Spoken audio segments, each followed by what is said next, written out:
Hey everybody, this is Kash Patel, author of The Plot Against the King, and you're watching His Glory Me.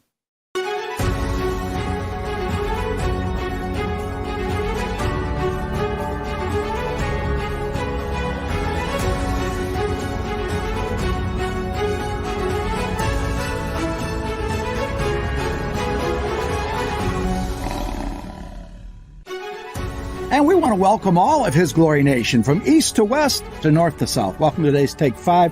We have Rod D. Martin back in the house with us to talk about Charlie Kirk and much, much more. Rod, it's great to have you back. Always good to be here. Rod, so we'd like to get your thoughts on just what's going through the United States of America. Where do we go from here, the world, with Charlie Kirk? What are your thoughts? Well, first of all, my condolences to Charlie's family and to all the people around him. I have friends on his board. I have a lot of connection there, and I'm so grateful for Charlie's work. In the last several years, Charlie had become a zealous advocate for the gospel. His last complete thought in this life was a presentation of the gospel, and he's just an extraordinary young man, 31 years old, father of two, devoted husband, and absolutely one of the premier organizational entrepreneurs of our era. Hardly anybody compares to what he achieved in his very short life. And the fact that we've lost him is an incalculable loss to this country. But the bigger point is that there are people willing to murder you for what you believe now. And there are countless more willing to go on TV and on TikTok and on Blue Sky and all the different platforms to cheer it on and even say, we're coming for these other people next. So it's a horrifying moment at which we see in consistent polling data, a majority of Democrats think that political violence is justified at least some of the time. And you would expect that after we've spent the last 20 years telling everybody that everybody to their right is literally Hitler. They're deplorable. They're irredeemable. Well, what do you do with irredeemable Hitlers? I mean, there's no question what the right answer there is. Obviously, you have to come kill us all. And that's where we are. So we have an absolute in this society, as in every free society, that you can discuss anything, but you can never, ever resort to violence in opposition to speech. We have to reestablish that now. Whatever the administration can do certainly is welcome, but our pastors and our influencers of every sort must stand up for this at this time. Yeah, two concerning things that I saw, and there's positive that are coming out of this too.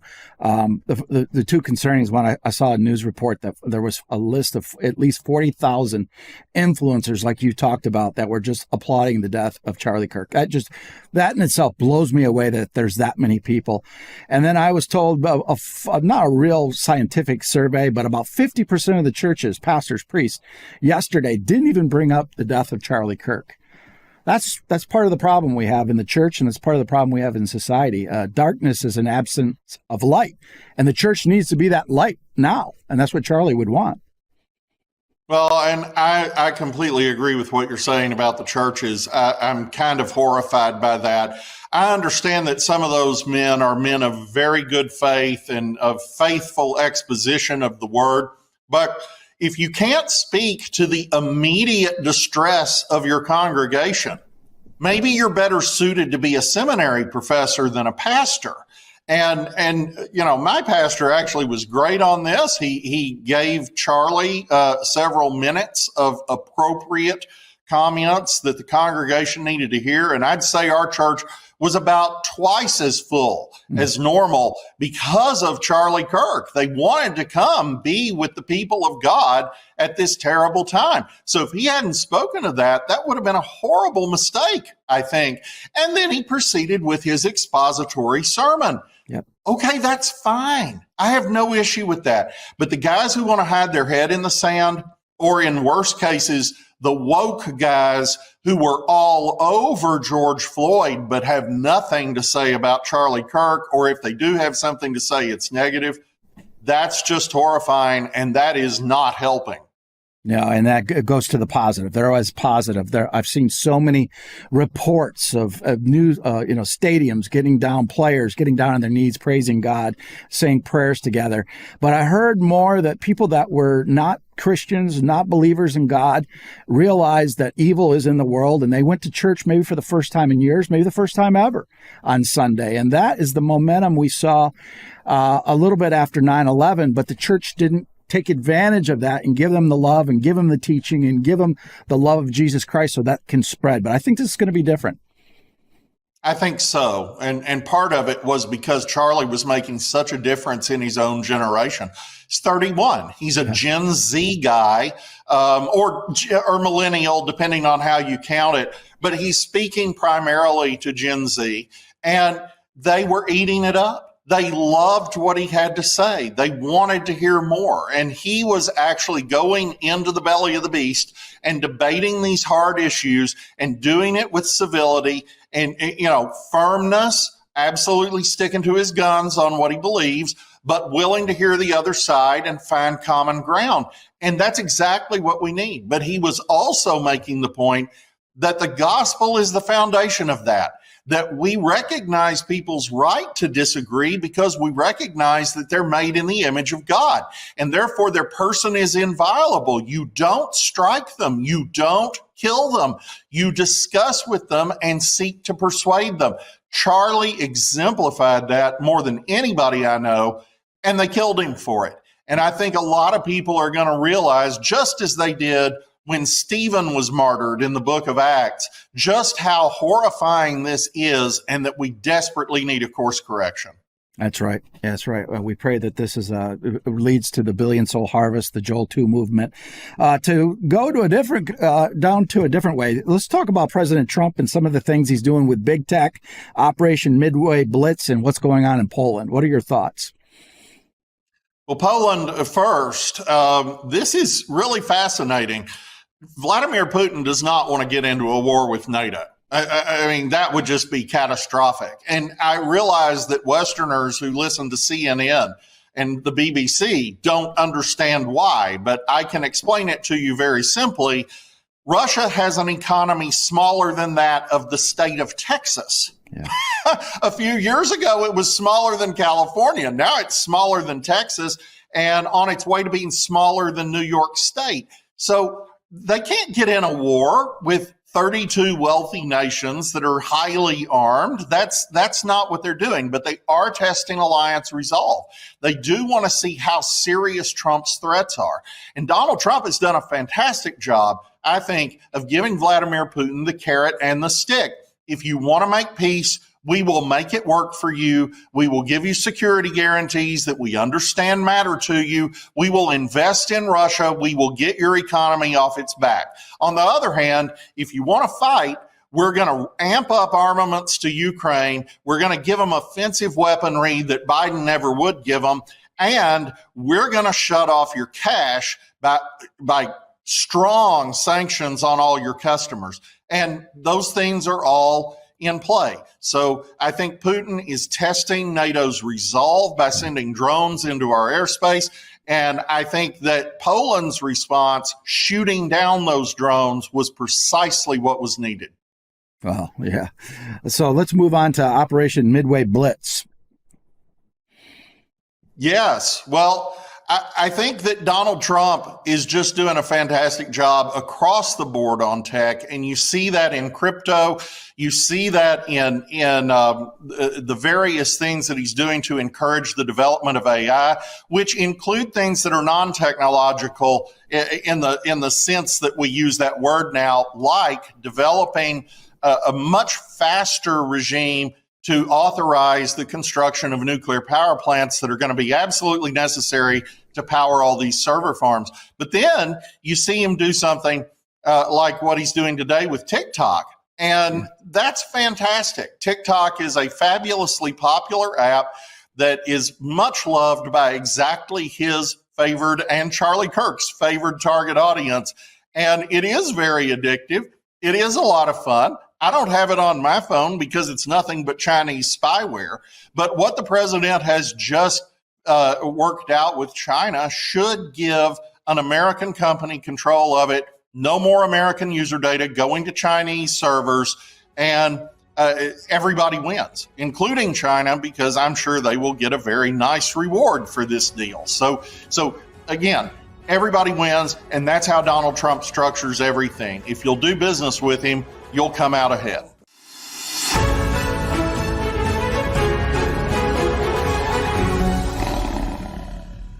And that's hard to do in China. Can you explain how that works in China? You can't have controlling interest of any American company in China. They have 51% always, and they steal our intellectual properties. Well, that's exactly right. And it is, honestly, if you look at China today, it is more a fascist system than a communist system. And I mean that in the strict terms. That's not a pejorative. That's a methodological description. In Russia, Stalin collectivized everybody's farmland. That means he took it from them, and he made them all basically slave workers on what had previously been their own land. In Germany, Hitler didn't do that. What Hitler did was smoother. Honestly, he prohibited the sale of shares, which meant that everybody had to continue owning their shares of stock in different companies. Mm-hmm. And then he said, but for the duration of the emergency, the government will exercise all of your voting rights. Well, he just took over all of the companies, and he gave everybody something left to lose. So they didn't revolt, and it worked great. That's exactly China's playbook in the Deng Xiaoping, Xi Jinping era. They control your company. They don't technically own it, although they've got kind of a hybrid deal where they own 51%, like you said. But in the TikTok case, that's going to have to become an American property. There's no deal that works that doesn't involve that, because there's no way to avoid the spyware aspect of this so long as the CCP owns it. I just had a guest on a couple of weeks ago, and I knew about the Chinese spyware of it, but I didn't know the manipulation piece of TikTok. And he shared how TikTok is actually manipulating the minds of young kids. Oh, absolutely. The algorithm is designed to engage and, if you'll forgive the term, addict. Yep. But China is also using it as a propaganda platform, not necessarily overt propaganda, things that are just there to encourage you to have a friendlier feeling toward China and toward things China is doing, many of which are subversive of the United States and of liberty. So they've been very effective with that. And you'll notice what we're hearing out of Madrid isn't that we're going to shut down that propaganda necessarily. Scott Bessent's statement was clear. We don't really care what you say. We believe in free speech. We want everybody's opinions heard. We'll combat your opinions we don't like. What we won't have is you using this to spy on every American that downloads the app. And that's exactly the right answer. So let's move to what the Fed is going to do this week. I'd like to get your thoughts on the economy, the Fed Reserve, what your thought, how many basis points are they going to drop it, and what do you think it should be? President Trump thinks 300 points altogether. And your thought on how they could lose or inflate 1 million jobs under Joe Biden. Well, it's just extraordinary. And it's demonstrative of what's been wrong with our system for some time. Our government has been thoroughly politicized to help one party. Yep. And that started under FDR, of course, when he created this vast administrative state that's largely unfireable, largely unaccountable, certainly not elected. And it remains in place no matter who is president. So it doesn't really matter that you elect a Richard Nixon or a Ronald Reagan or a George Bush or a Donald Trump. That vast army, nearly 3 million people actually making day in, day out decisions for our lives, are all Democrats. So they all do exactly what they would do if Joe Biden or Barack Obama or Bill Clinton was president. So Donald Trump is running straight at that. Donald Trump is doing a phenomenal job, literally the first time any president has attempted to take it on in all these 90 years. But the rot is extreme. And you see that with the Bureau of Labor Statistics. They literally invented 1 million jobs that didn't exist to prop up Kamala Harris. Joe Biden first, and then when he dropped out, Kamala Harris. We're seeing the same stuff in Fed data. The Fed is terrible. And you'll recall Scott Bessent was a trader for much of his career. Yep. He says that one of his most profitable strategies consistently was just taking whatever the Federal Reserve said was going to happen in the economy and do the exact opposite. And this was consistently profitable over many years. You have to depoliticize it, just like you have to depoliticize the Congressional Budget Office or possibly just get rid of it entirely, because it always lies. It's always wrong, and it's so wrong so consistently that it can only be lies. They always score every spending spree the Democrats pass as being deficit neutral. They always score every Republican tax cut or spending cut as recessionary and inflationary and going to balloon the deficit. And both of those things are always wrong. Always wrong. The CBOs existed since 74, and it's always wrong. So the Fed, they're way off. They cut rates right before the election so that they could help Kamala. They jacked them up to hurt Donald Trump. They're holding them at least, I would say about 300 basis points higher than they ought to be. I imagine this first rate cut will probably be 25 basis points, and I imagine they'll taper down. Wow. So you don't think they'll go 50? You think they'll go really 25? That's like a punt of all punts. We could get lucky. I mean, it's not impossible. And I think one of the things that will determine that is if Lisa Cook recuses, and she should. The president absolutely has constitutional authority to fire her. He has statutory authority to fire her for cause. When you have filled out federal mortgage documents that say 5 different houses are your primary residence, and you're the regulator of mortgage rates, you absolutely have been fired for cause. So if Lisa Cook is gone, you've got a different voting total on the Fed Board of Governors. And to anyone's knowledge, they have never had a split vote. They went with the chairman, but that's not necessarily what will happen here. Wow, very fascinating. And how ironic. Here, the American people are hurting for interest rates. The average person to buy home, the home ownership is down lowest in years because people can't afford it. The interest rates are so high. And here you got Lisa Cook inflating her own mortgage scandal. And you had the Federal Reserve governors. They knew about a million fake jobs in our economy, and they went along with it. So unbelievable. In the last 2 minutes, Rod, what are the things that you're looking at around the globe? We are paying very careful attention to China and Russia for obvious reasons. We're paying close attention to Israel. The charges that Israel is committing genocide are just facially fallacious. I don't understand how anybody can say it with a straight face. I understand that they do. I understand they're very passionate about it. But there are about 2.5 million people in Gaza, and 3 years ago there were about 2.5 million people in Gaza. So if Israel were systematically murdering every Palestinian they can get their hands on, all those people would be dead, or at least half of them. Is some huge number, but in fact, they have been so careful about civilian casualties that we've got a body count of maybe 3,600, and a bunch of those are, 36,000, and a bunch of those are Israelis. And this war was completely needless. Hamas attacks Israel over and over and over again, thousands of rocket launches into Israeli neighborhoods, at Israeli schools, at Israeli school children, year after year after year. And then when they carry out an attack on Israel that proportionately is like, if Israel were the size of the United States, the proportionate size would be like 5 9/11s on a single day. And then they're raping these schoolgirls and just doing these horrific things. And we're expecting Israel not to defend itself and not to eliminate these evil, evil people who lead Gaza. It would be like getting up to the Rhine in World War II and saying, no, don't think so. We're going to let Hitler stay in power. Of course, Israel has to finish Hamas, which is not at all the same thing as finishing the Palestinians. You take one trip with us to Israel and you see the truth. When we take people down to the Gaza, we see what's happening, what the Hamas is doing to its own people. Then reality sets in. The fake news doesn't show that, but people need to take a trip to Israel.